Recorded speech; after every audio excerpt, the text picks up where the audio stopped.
শীতের শুরুতে বাজারে বাঁধাকপি আর কড়াইশুঁটি দেখতে পেয়েই নিয়ে চলে আসলাম। আজকের বানাবো নিরামিষ বাঁধাকপির তরকারি। তার জন্য কড়াইয়ে সর্ষের তেল গরম হয়ে গেলে এর মধ্যে অল্প একটু চিনি দিয়েছিলাম।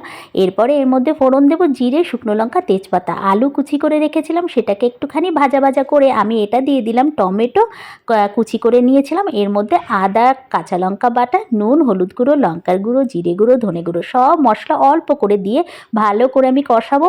এর মধ্যে আমি দিয়ে দিয়েছিলাম কড়াইশুঁটি।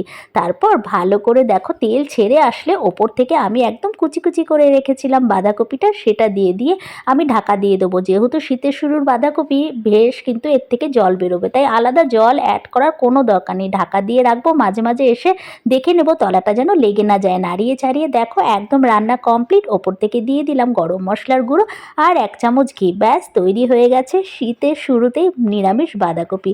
তোমরাও বানিয়ে খেয়ে দেখো বন্ধুরা। টাটা।